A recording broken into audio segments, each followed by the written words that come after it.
Welcome to Adam's Athenaeum. Let's take a look together through the news and records of our times as we try to shed light upon the unvarnished truth. Thanks for coming back to listen to this episode where I thought we should talk about the great cultural divide and how I think it is affecting society.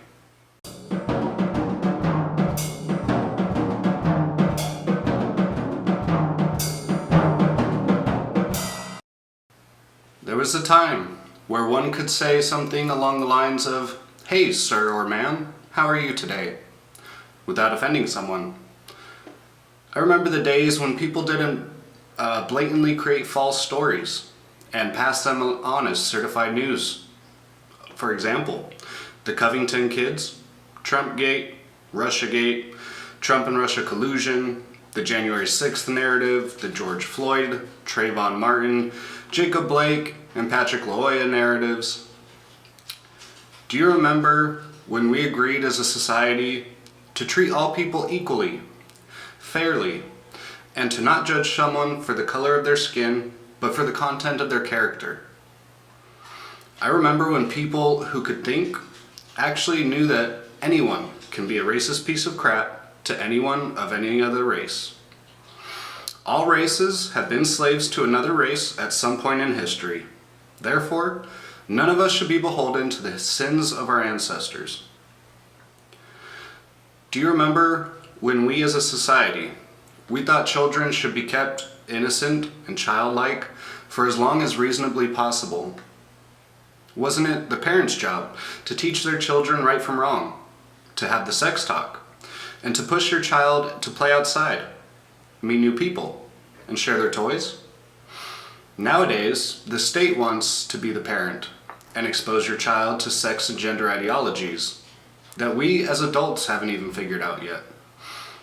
Disney employees, along with employees at major news companies, are arrested and charged for sex offenses with minors. Yet people defend these child molesters.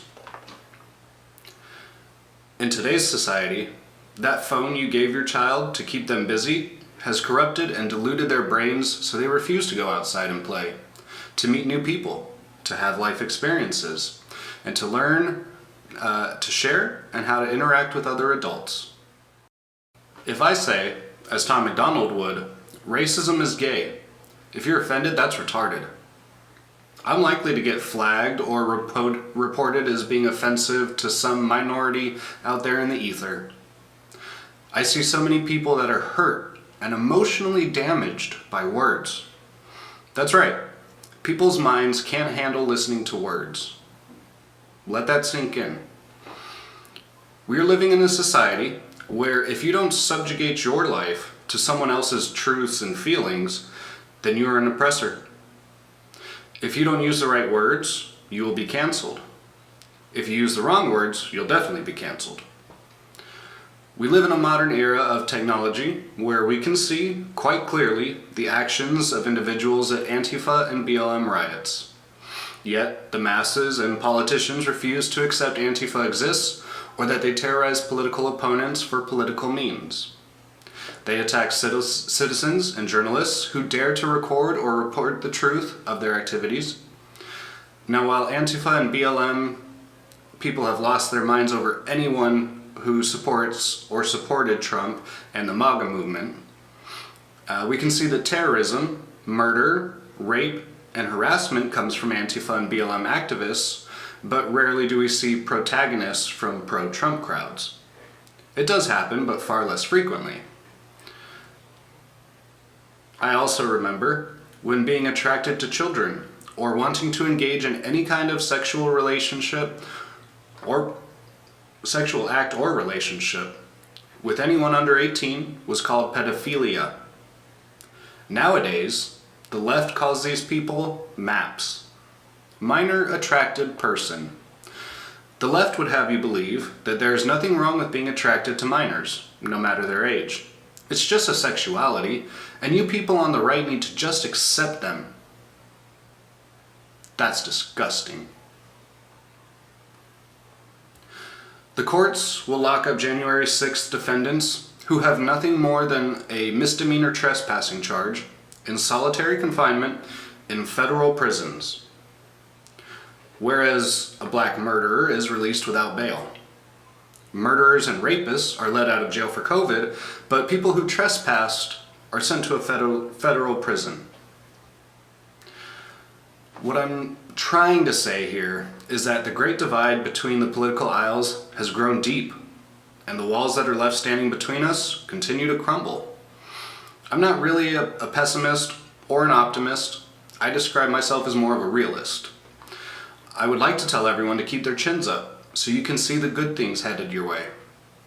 But I'm left asking myself, if so many people are so far out of touch with reality and what is actually happening, and if so many people have lost sight of what's morally right and acceptable, then what am I fighting and speaking for? If we as a culture and as a society have agreed to let the divide grow, as we don't see a way to reason with the other side, well, where do we go from there?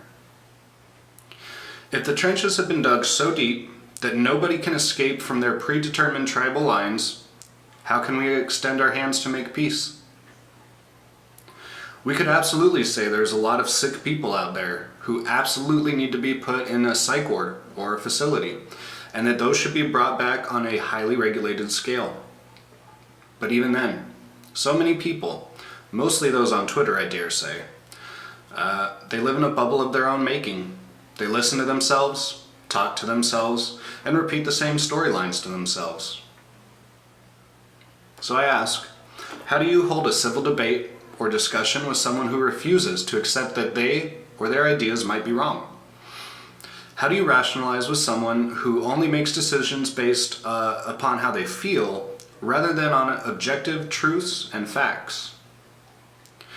How do you point out clinical and scientific studies to someone who listens to Dr. Fauci and suddenly thinks that they are an expert on COVID?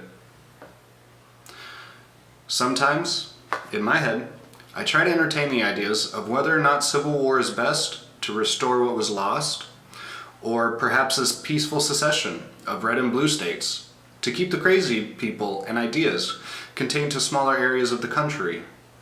Or do I continue, even through my own personal doubts, to encourage everyone to be honest, or at least don't lie to others? Do I advise people that most of you don't know or understand the real circle of violence? Most of you just want to hit someone, but couldn't make it through a fight. Most of you who just want to hit someone don't actually understand or respect the finality and the circle of violence. You who would gladly turn your back on your neighbor while they starve and you eat simply because of political differences, you're the problem. To those that use the race card to play victim, and for the actual racists, you're a waste of space. You're a waste of space and time. If you can't see each human life as equal and beautiful, then you're the problem. I could tell you to just go and hug someone and thank them for being different from you. Hug someone who is having a bad day and is short on change at the gas station. Help them out if you can. Don't just watch and loudly complain about how the store needs more people to help because the other people in line are waiting. I could tell you that too many people need to learn patience. I could also say that even though I don't go to church, we all need to go back to the Bible and our religious roots, as that is a big contributing factor into the loss of morality and humanity between us. I get it. The church was corrupt, and you don't trust him. I don't trust him either. But what's to stop us from just picking up the Bible and reading it? The commandments are written in there. Sin is described in there. And even if you're not a believer, all should be able to look at the 10 Commandments and agree that those are the basic steps to basic humanity that we should all be able to follow. To conclude, I'm not going to tell you what to do. You're an adult and can figure out what's best for your life. I can only tell you what's worked for me and what has worked throughout history. I'm not rooting for a quick reunion, civil war, or peaceful divorce. I actually hope that we all learn a real hard lesson before we rejoin as a whole society one day. Let's go ahead and end this topic here and open up the comments section for debate and civil discourse. As always, if you like the topics I cover and the message I bring, please like and subscribe so that you don't miss any of my videos, as I post at least once a week. If you know anybody who needs to hear this message, please feel free to share this video with any and all of your friends. And as always, I'll see you next week.